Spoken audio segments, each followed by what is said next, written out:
Welcome to Sameera kitchen recipe. మీరందరూ బాగుండాలని నేను మనస్ఫూర్తిగా కోరుకుంటున్నా. ఈ రోజు నేను పుదీనా చట్నీ చేయబోతున్నాను. ఇక్కడేమో నేను పుదీనా ఆకు 4 కట్టలు తీసుకున్నానండి. బాగా సరిపోతాయి మనకి పెద్ద ఫ్యామిలీకి అయితే. చిన్న ఫ్యామిలీకి అయితే ఒక కట్ట 2 కట్టలు వేసుకోవచ్చండి. అంతా తెంచుకున్నాను ఆకంతా. మనకు రెమ్మలతో అవసరం వల్ల రెమ్మలు పారేయాలని 2 ఆనియన్ కట్ తీసుకున్నాను. కొద్దిగా చింతపండు, ఒక 10 పచ్చిమిరపకాయలు తీసుకున్నాను. ఇక్కడ గ్యాస్ ఆన్ చేసుకొని కడాయి పెట్టుకోవాలండి. మనం తగినంత బుడ్డపప్పులు వేసుకోవాలి మనకు ఆ చట్నీకి. బుడ్డపప్పులో కొద్దిగా ఒక చెంచా శనగబ్యాలు, ఒక చెంచా మైసూర్ బ్యాలు వేసుకుంటున్నాను. కొద్దిగా ధనియాలు, ఒక చెంచా జీలకర్ర, ఆవాలు యాడ్ చేసుకుంటున్నాను.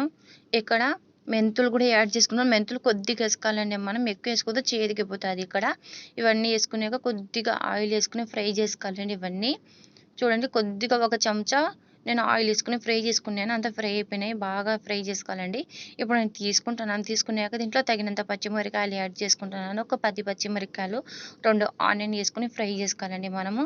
మన పచ్చిమిరపకాయలు ఘాట్ అంతా వెళ్ళిపోవాలి, అంత ఫ్రై చేసుకోవాలండి. ఇవన్నీ చూడండి, బాగా ఫ్రై చేసుకోవాలి. మనం ఫ్రై చేసుకునేప్పుడు మన పుదీనా దించినది శుభ్రంగా కడకాలండి. ఎక్కువ వాటర్ వేసి కడకాల. అట్నే పుదీనా దించేస్తే మన్ను ఉంటుంది, పిల్లలు చట్నీ తినలేరు.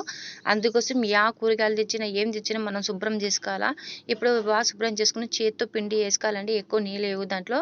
ఇప్పుడు ఒకసారి కలుపుకున్నాక తగినంత చింతపండు వేసుకుంటున్నాను నేను. కొంచెం చింతపండు వేస్తే బాగా పుల్లగా చట్నీ బాగుంటుంది, పిల్లలు బాగా తింటారు.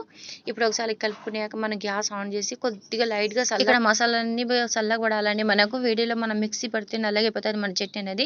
ఇక్కడ నేను బొడ్డు పప్పులు తీసుకుని మిక్సీ పట్టుకుంటున్నాను. పొడి పట్టుకోవాలండి. ముందు పొడి పట్టుకుంటే బాగుంటుంది మనకు. చూడండి, ఇలా పొడి పట్టుకోవాలి. పొడి పట్టుకున్నాక మన మసాలాలని దీంట్లో వేసుకోవాలని ఫ్రై చేసుకునేవన్నీ నేను పచ్చిమిరపకాయలు ఇవన్నీ ఫ్రై చేసుకున్నాక దీంట్లో వేసుకోవాలి. వేసుకున్నాక కొద్ది చిన్న గ్లాస్తో వాటర్ వేసుకోవాలండి. మనకు వాటర్ వేసుకున్నాక తగినంత సాల్ట్ యాడ్ చేసుకోవాలండి. నేను ఒక చెంచా సాల్ట్ యాడ్ చేసుకుంటున్నాను. దీంట్లో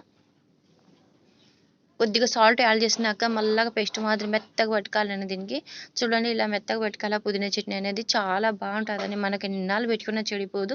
చూడండి, ఇప్పుడు తీసి చూపిస్తాను మీకు. ఇలా పట్టుకోవాలండి, మెత్తగా పట్టుకోవాలి. ఇప్పుడు నేను గిన్నెలు వేసుకుంటున్నాను.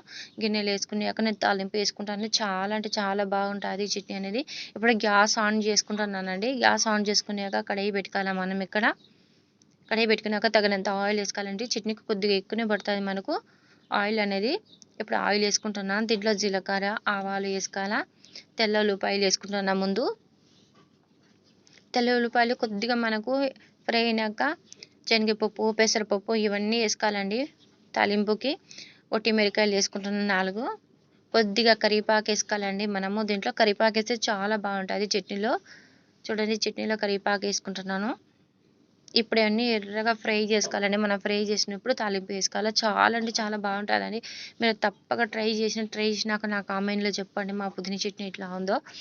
మా వీడియో మీకు నచ్చినట్లయితే లైక్ చేయండి, షేర్ చేయండి, సబ్స్క్రైబ్ చేయండి.